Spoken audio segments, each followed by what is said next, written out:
बच्चों, ये है नीट का आज का फिजिक्स का पेपर, जिसको एनालाइज करने के बाद मतलब मुझे बहुत दुख हो रहा है। और ये बहुत टफ है। ये बिल्कुल भी आसान नहीं है। एक फिजिक्स एजुकेटर और फिजिक्स टीचर होने के नाते मैं बता सकता हूँ कि ये एग्ज़ाम पिछले 2-3 साल से जो एग्ज़ाम पैटर्न चला आ रहा था, जो जिस तरीके के क्वेश्चन पूछे जा रहे थे, ये उससे बहुत ऊपर निकल गया है। इस बार बोर्ड में भी लगभग कुछ ऐसा ही हुआ था, कुछ क्वेश्चंस हार्ड आ गए थे। इसमें कुछ नहीं, कुछ ज़्यादा क्वेश्चन हार्ड थे। मतलब नंबर ऑफ क्वेश्चंस ज़्यादा थे जो एक नीट एस्पायरेंट के पॉइंट ऑफ व्यू से हार्ड हैं। तो अब क्या होगा? देखो, सबसे पहले तो आपको घबराना नहीं है। अगर आपने पूरे साल तैयारी की है, क्वेश्चन किए हैं, मॉड्यूल लगाए थे, प्रैक्टिस की थी, टेस्ट दिए थे, तो ये एक बड़ा अजीब-सी स्थिति बन रही है। एग्ज़ाम्पल के लिए मान लीजिए कोई बच्चा, मैं उसका नाम अंकित रख लेता हूँ कि एक बच्चा अंकित था। लास्ट ईयर उसके 640 नंबर थे और वो नीट क्लियर नहीं कर पाया था, कुछ नंबर से रह गया था।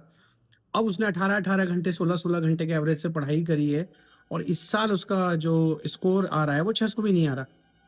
तो ये एक बहुत अजीब-सी स्थिति लग रही है। आप में से कई बच्चे होंगे जो वीडियो देख रहे हैं, उनके साथ ऐसा हुआ होगा कि लास्ट ईयर 550 आ रहे थे, इस बार 500 भी नहीं आ रहे। तो सबसे पहले तो घबराना नहीं है। घबराना इसलिए नहीं है बेटे, क्योंकि ये एक रिलेटिव मार्किंग कॉम्पिटिशन एग्ज़ाम है। इसमें ये इम्पोर्टेंट नहीं है कि आपके मार्क्स कितने आ रहे हैं। इसमें ये इम्पोर्टेंट है ओवरऑल सबके मार्क्स कैसे आएँगे। तो बहुत इम्पोर्टेंट बात है। सबसे पहले तो घबराना नहीं है, किसी तरीके का कोई स्टेप नहीं लेना है, किसी तरीके की कोई डिप्रेशन में नहीं जाना है। और इसमें बहुत इम्पोर्टेंट बात, केमिस्ट्री भी उस लेवल की नहीं थी जैसे पिछले सालों में पूछी जा रही है। मैंने अपनी टीम के साथ बात की, केमिस्ट्री जो एचओडी सर हैं उनसे बात की, जो मेरे और दोस्त हैं जो बाहर अदर इंस्टीट्यूट्स में पढ़ाते हैं उनसे बात की। सबका कहना ये है कि थोड़ा-सा ट्रिकी था। इवन बायोलॉजी भी सीधा-सीधा नहीं था, कुछ क्वेश्चन एनसीईआरटी से बाहर भी निकल गए। ऐसा रिपोर्ट में मुझे बताया गया। तो बच्चों, ओवरऑल अगर हम देखें तो पेपर केवल आपका खराब नहीं हुआ है, ओवरऑल सभी के साथ ऐसा हुआ है। तो जो हम उम्मीद कर रहे हैं, ओवरऑल मेरिट गिरनी चाहिए। कितनी गिरेगी ये प्रेडिक्ट करना अभी मुश्किल होगा और अभी जल्दबाजी होगी। अभी कुछ दिन और थोड़ा-सा एनालिसिस कर लें, उसके बाद देखेंगे। लेकिन ये तय है कि इससे मेरिट गिरेगी। दूसरी इंपॉर्टेंट बात, बच्चों आपने 2020 के बाद के एग्ज़ाम देखे हैं, जो अभी जो एस्पायरेंट यहाँ हैं, 1 या 2 साल के ड्रॉपर्स भी होंगे, तो भी उन्होंने 2020 के बाद के एग्ज़ाम देखे हैं, जिसमें पेपर का लेवल बहुत आसान आ रहा था। बच्चों, मुझे 17 साल हो गए हैं, बहुत सारे टीचर्स यूट्यूब पर और आपके आस-पास होंगे, उनसे मालूम कीजिएगा, 2016, 2015, 14 इतने टफ पेपर आते थे कि वहाँ लगभग ऐसा ही होता था। और आप यकीन मानिए 607 नंबर वाले को 195 ऑल इंडिया रैंक, मेरा ही स्टूडेंट था, उसे मिली थी 607, जहाँ आज सिलेक्शन भी नहीं होता है। तो प्रॉब्लम क्या थी या लॉजिक क्या था?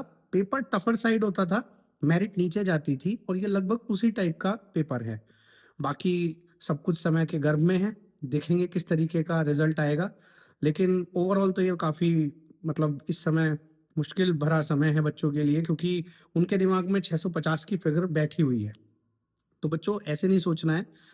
मैं खुद एग्ज़ाम सेंटर पे गया था बच्चों से बात करने, सोचा था आपको एक रिएक्शन वीडियो बना के देंगे, बट वहाँ से बच्चे रोते हुए निकल रहे हैं। बहुत हताश हैं, निराश हैं, बात करने के लिए तैयार नहीं हैं और लिटरली 2-3 बच्चे वहाँ रो पड़े बात करते हुए, तो मैंने वो वीडियोज़ अपलोड नहीं किए हैं। लेकिन इससे क्लियर हो गया था कि इस बार पेपर में कोई भी हँसता हुआ नहीं निकला, तो इस बार गड़बड़ तो हुई है। लेकिन आप इसे गड़बड़ के तौर पे ना देखें, अगर आपने बायोलॉजी और केमिस्ट्री को अच्छे से अटेम्प्ट किया है और फिजिक्स उतना किया है जितना आप आसानी से कर पा रहे थे, तो बिल्कुल घबराने की ज़रूरत नहीं है, क्योंकि ओवरऑल फिजिक्स सभी के साथ ऐसा हो रहा है। बाकी बच्चों देखेंगे, जल्दी मिलेंगे, आप लोगों ने बहुत मेहनत की है, उसका फल आपको ज़रूर मिलेगा। बिल्कुल परेशान होने की ज़रूरत नहीं है। आज के लिए इतना ही। जय हिंद, जय भारत।